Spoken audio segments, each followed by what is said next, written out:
Hola a todo el mundo y bienvenidos a la historia de otros cuentos. Hoy comenzamos una serie de capítulos que vamos a dedicar a la conquista romana de Hispania y a su posterior romanización. La conquista fue un largo proceso que duró 2 siglos, desde el 218 a.C., cuando las tropas romanas desembarcan en la colonia griega de Emporion para enfrentarse a los cartagineses en el contexto de la Segunda Guerra Púnica, y el año 19 a.C., cuando el emperador Augusto consideró pacificado el territorio tras la guerra contra los cántabros y los astures. Para hacernos una idea de lo complicado de este proceso, vale la pena compararlo con los 7 años que necesitó César para conquistar la Galia, y eso que en Hispania no contaban con las pociones mágicas de Panoramix, aunque sí con una buena cantidad de falcatas. Pongámonos en situación. Antes de la llegada de los romanos, Iberia, nombre con el que las fuentes griegas se referían a la península, estaba habitada por un conjunto de pueblos y tribus que agrupamos en 3 grandes áreas. Los pueblos celtas en la mitad noroccidental, los pueblos iberos en el litoral mediterráneo y en el sur, y los pueblos celtíberos en determinadas zonas de contacto entre ambos territorios. Al describir la configuración de esta protohispania, no podemos olvidar la presencia de colonias y factorías fenicias, cartaginesas y griegas que tachonaban la costa de la península. En la historia de otros cuentos ya hemos dedicado algunos capítulos y vídeos en el canal tanto a los distintos pueblos celtas e íberos como a las colonizaciones. Dejo los enlaces en la descripción para quien quiera profundizar en el conocimiento de estas culturas. Respecto al largo proceso de la conquista romana, podemos dividirlo en 3 grandes etapas. En primer lugar, el enfrentamiento con los cartagineses en la Segunda Guerra Púnica, que tuvo en la península uno de sus más importantes escenarios, y el posterior control de los pueblos íberos, proceso que podemos datar entre el 218 y el 195 a.C. La segunda etapa se corresponde con la conquista del interior y el oeste de la península entre el año 195 y el 133 a.C. Durante esta fase se desencadenaron las llamadas guerras lusitanas y celtibéricas. La última etapa se corresponde con la conquista de los territorios de la zona norte alrededor de la cordillera Cantábrica y en la zona de la actual Galicia, habitados por cántabros y astures. Son las llamadas guerras cántabras, desarrolladas entre el 29 y el 19 a.C., lo que nos sitúa ya en la época imperial durante el gobierno de Augusto. En este primer capítulo abordaremos la primera de estas fases de la conquista, entre el 218 y el 195 a.C., que supuso el dominio del litoral mediterráneo y del valle del Guadalquivir por parte de los romanos. Allá vamos.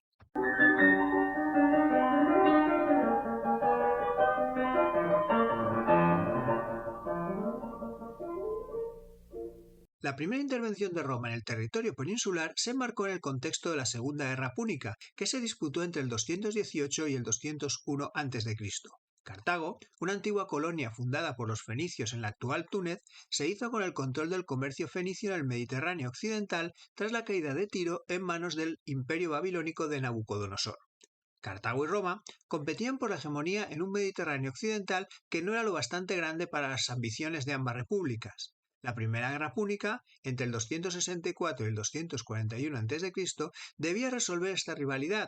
No entraremos en detalles ahora sobre este conflicto, simplemente señalar que la derrota de los cartagineses, llamados púnicos por los romanos, supuso importantes pérdidas territoriales para los africanos, dejando a Roma el control de Córcega, Cerdeña y Sicilia, y una serie de humillantes cláusulas para los cartagineses que limitaban su ejército y les obligaban a pagar una fuerte indemnización a Roma, una factura de 3.200 talentos de plata, una auténtica barbaridad, teniendo en cuenta que un talento romano equivale a más de 32 kilogramos.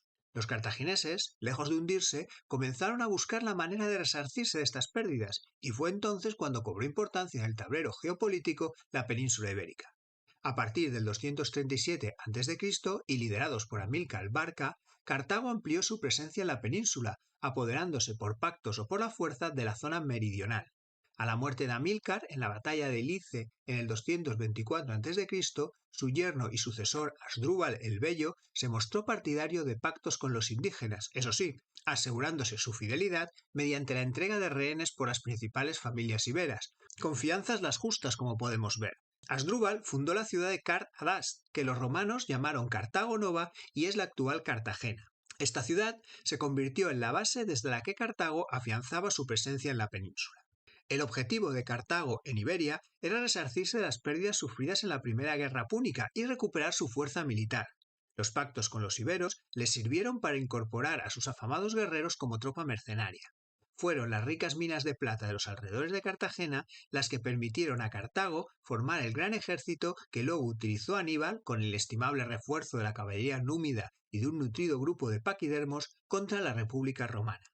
Las maniobras de rearme económico y militar de Cartago no pasaron desapercibidas para el Senado romano, pero sus enfrentamientos con los galos al norte de la península itálica disuadían a Roma de una nueva guerra con los púnicos. Debían ganar tiempo, los problemas mejor resolverlos de uno en uno, debieron pensar los romanos. Roma firmó con Asdrúbal en el 226 a.C. el Tratado del Ebro, fijando en dicho río, Iber para los romanos, la frontera entre las zonas de influencia de ambas potencias. Asdrúbal murió asesinado en el 221 a.C. Le sucedió como comandante en jefe del ejército de Cartago en la península Aníbal Barca, hijo de Amílcar Barca. Aníbal pronto se puso manos a las armas y aumentó el poder cartaginés, venciendo una coalición celtibérica en la batalla del Tajo en el año 220 a.C. El creciente poder de Cartago reabrió el conflicto con Roma hasta que finalmente estalló la guerra abierta. El causus belli fue la ciudad íbera de Arse, Saguntum para los romanos, población edetana aliada de Roma a la que Cartago acusaba de hostigar a los turboletas, sus aliados en la zona. Aníbal atacó Sagunto pese a las advertencias de Roma sobre lo que eso supondría, o precisamente por ello. La ciudad fue asediada durante 8 meses, conquistada y destruida. Corría el año 219 a.C.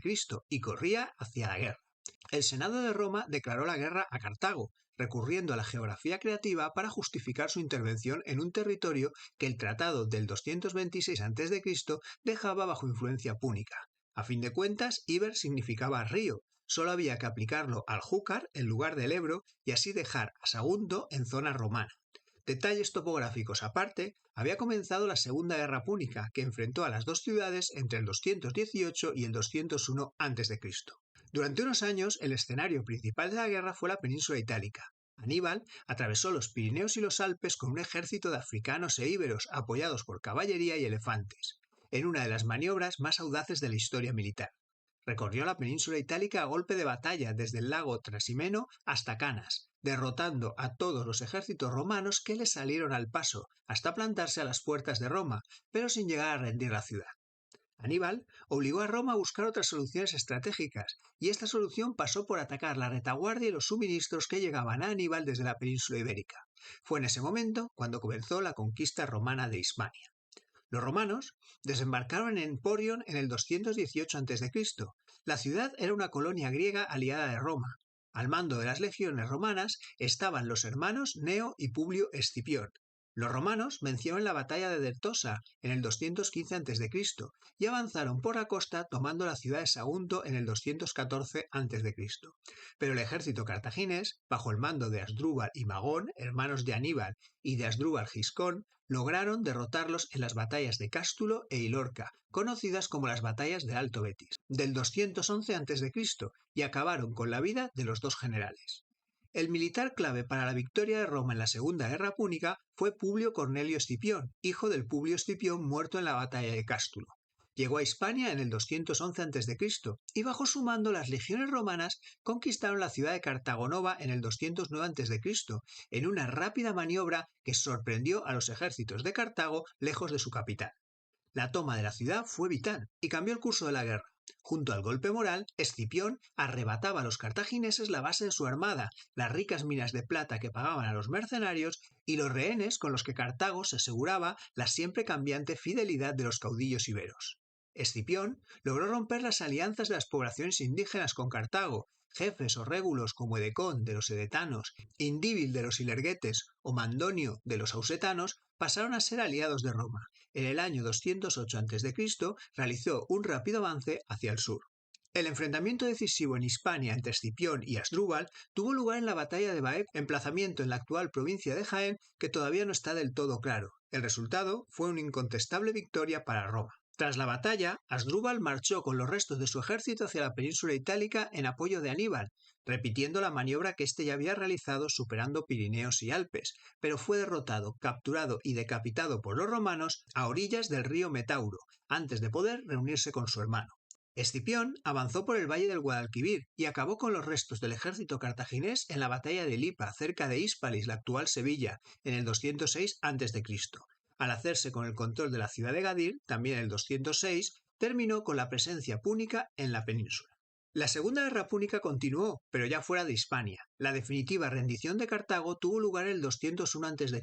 Un año antes, en el 202 a.C., Escipión logró la victoria en la decisiva batalla de Zama, enfrentándose a su gran rival, Aníbal Barca. Su victoria le valió el sobrenombre de Africanus, pero ese es tema para otro capítulo. Al finalizar el enfrentamiento con Cartago, Roma dominaba la mayor parte de los territorios donde habitaban los pueblos iberos, el litoral mediterráneo y el valle del Guadalquivir. En el año 197 a.C. dividieron el territorio dominado en dos provincias, la Hispania Citerior y la Hispania Ulterior, siendo Tarraco y Córdoba sus capitales. Si la llegada de Roma respondió a la lógica de la guerra contra Cartago, esta división provincial dejaba clara la voluntad romana de permanencia en estos territorios. Frente a la denominación de Iberia utilizada por las fuentes griegas, los romanos emplearon la de Hispania para referirse a la península, término del que se derivó España. Aunque las poblaciones iberas estaban acostumbradas a la presencia de poblaciones colonizadoras y su proceso de romanización fue relativamente rápido, no estuvo exento de enfrentamientos. Las revueltas contra el poder de Roma fueron provocadas en la mayor parte de los casos por los abusos de la administración romana. Para la primera de ellas, no hizo falta esperar siquiera que acabara la Segunda Guerra Púnica. En el 206 a.C., aprovechando un motín en las legiones romanas, varios pueblos iberos que luchaban con Roma se sublevaron, liderados por los míticos Indíbil, jefe de los Ilergetas, y Mandonio, el jefe de los Ausetanos, animados por la enfermedad y los rumores de la muerte de Escipión. Los rumores demostraron ser algo exagerados, pues Escipión regresó con fuerza suficiente para sofocar la rebelión. Ya terminada la guerra, tuvo lugar otra importante revuelta entre el 197 y el 195 a.C., debida a los altos tributos y los cambios administrativos impuestos por Roma que implicó a las dos provincias. Participaron también mercenarios celtíberos al servicio de los turdetanos. La rebelión fue sofocada de manera sangrienta por el cónsul Marco Poncio Catón, conocido como Catón el Viejo, uno de los grandes rivales políticos de los Escipiones. Concluye así la primera fase de la conquista romana de Hispania. A principios del siglo II a.C., la República de Roma dominaba el litoral mediterráneo y la zona sur, los territorios donde habitaban los pueblos iberos, y eran las zonas más ricas y pobladas de la península. Hasta aquí nuestro capítulo de hoy. En el próximo abordaremos la segunda fase de la conquista, que se desarrolló entre los años 195 y 133 a.C., con las guerras lusitanas y celtíberas, y supuso el control romano del interior y el oeste de la península. Nos vemos.